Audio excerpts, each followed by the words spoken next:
Hey guys, welcome back to the channel. So today I figured I would do a review, just a quick little review here on my Ransomes. Turn it up here so you can see here my Ransomes Greensplex 160.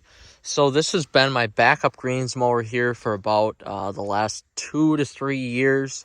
Well, ever since I bought the golf course, so going on 4 years now, actually, it's been my backup, and I've had to use it every single year, whether it's for, mowing after aeration or mowing after verticutting, or just when my main mower goes down, which seems to happen quite a bit on my John Deere 2500E. I'm without it for at least a month out of the mowing season, and when, you only have maybe 5 to 6 months of mowing season, that really adds up fast. So this mower has been just so reliable for me. The cut is okay at best, and that comes to the fact that I've already used this after verticutting and mowed a lot of sand with it, to be honest, and as much backlapping as I do, it just doesn't quite get that cut back, as you can see here. But I try to line it up the best I can. I try to set it up the best I can and get the height of cut set up the best I can. But, if you mow over sand too much with it, you can't really do anything else until winter time when you grind the reels. But overall, this mower has been really nice. The ergonomics of it are great for being an older mower. I think this is older than I am. It still has backlapping capabilities, so you don't have to take each individual reel off and backlap them.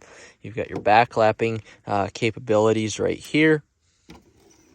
You've got your engage and disengage the reels right there. You've got your throttle or your speed control, of course, right there. The foot pedals, gas tank in the back, hydraulic reservoir right there, and some filters on it as well, hydraulic filters, oil filter down low on the bottom, and your speed control here. I'm sorry, I mislabeled that. That, of course, is your reel up and down action, and then this is your speed right there. A little bit of dash to look at here. This unit has 1,762 hours on it. Not bad for a mower that is older than myself. I am 27. So not bad. Doesn't get a lot of use. Your throttle and, of course, your choke. And then to get mowing speed, that throttle cable controls this right there, so you have your mowing speed, so you can control that, and of course your hydraulically powered steering wheel. So really, for its time, this mower was way ahead of its time.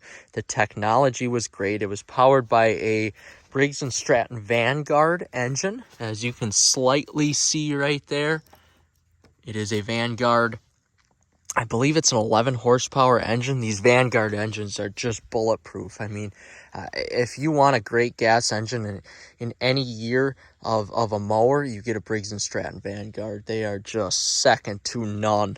I try to run Vanguards in everything I can, but of course, my John Deere 2500E and B, they both run Kawasaki's, and yes, I have issues with those engines. So again, Cushman Motor Company, Ransomes. This is just a really good unit. And at the end of the video here, I'll put up about a minute of me mowing with it.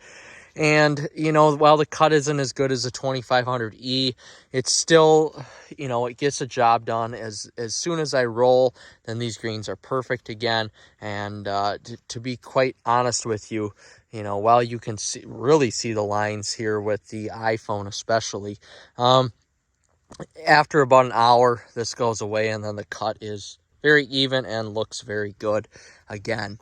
But yeah, it's really been a great unit. There's honestly some things on this mower that are easier to use than the mowers of today, the new mowers.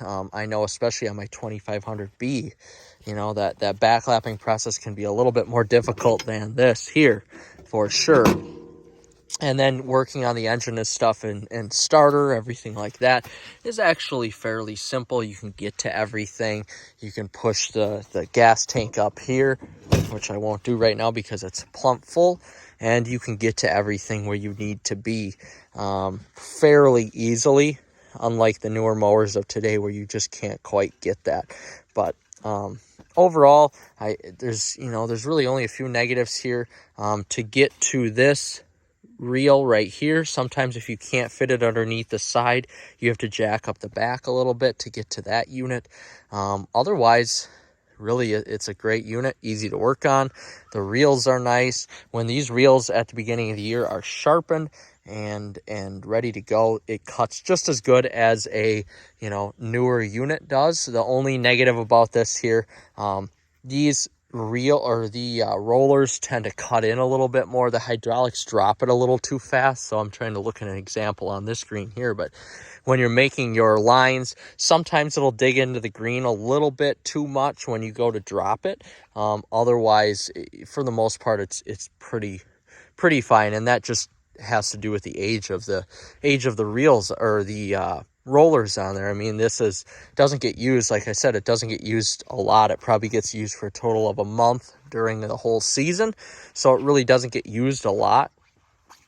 And for that month, though, it's a great unit. It's been very reliable. So that's about it, guys. Quick little review here. I love this unit for being as old as it is.